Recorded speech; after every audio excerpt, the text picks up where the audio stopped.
হামাসের সাথে যুদ্ধবিরতি চুক্তি অনুমোদন করেছে ইসরায়েলের মন্ত্রিসভা। প্রথম পর্যায়ের এই চুক্তির মাধ্যমে গাজা যুদ্ধ সম্পূর্ণভাবে শেষের নিশ্চয়তা পেয়েছেন বলে জানিয়েছেন হামাস নেতা খলিল আল হায়া। এদিকে সোমবার বা মঙ্গলবার থেকে ইসরায়েলি জিম্মিরা মুক্তি পেতে যাচ্ছেন। গাজায় প্রবেশের অপেক্ষায় শত শত ত্রাণবাহী ট্রাক। বিস্তারিত শাওন মাহফুজের প্রতিবেদনে। হামাসের সাথে যুদ্ধবিরতি চুক্তি অনুমোদন করেছে ইসরায়েলের মন্ত্রিসভা। প্রধানমন্ত্রী বেনিয়ামিন নেতানিয়াহুর কার্যালয় এক বিবৃতিতে এ তথ্য জানিয়েছে। এর ফলে ২৪ ঘন্টার মধ্যে গাজায় যুদ্ধবিরতি স্থগিত করার এবং ৭২ ঘন্টার মধ্যে গাজায় আটক ইসরায়েলি জিম্মিদের মুক্ত করার পথ সুগম হলো।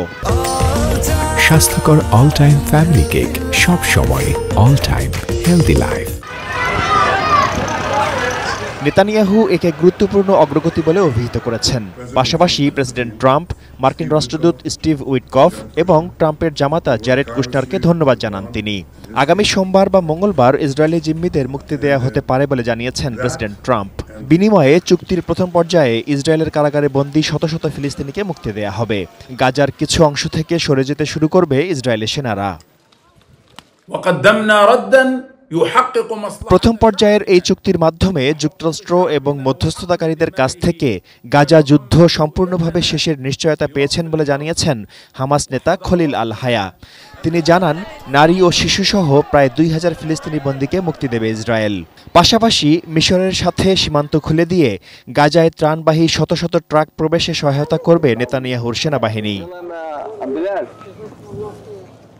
এদিকে জাতিসংঘের মানবিক প্রধান টম ফ্লেচার বলেছেন, অনুমোদন পেলে ১,৭০,০০০ মেট্রিক টন ওষুধ, ত্রাণ এবং অন্যান্য সরবরাহ প্রস্তুত রাখবেন তারা।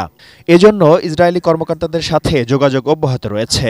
অন্যদিকে যুদ্ধবিরতি চলাকালীন গাজায় পুলিশিং কার্যক্রম এবং মানবিক সহায়তা কর্মসূচিতে সহায়তা করার জন্য সহযোগিতার আশ্বাস দিয়েছে ইউরোপীয় ইউনিয়ন। সংস্থাটির শীর্ষ কূটনীতিক কাজা ক্যালাস জানিয়েছেন, রাফা সীমান্ত ক্রসিংয়ে একটি ইইউ মানবিক সহায়তা দল প্রস্তুত রয়েছে। Shaon Mahfuz, desk report, ATN news.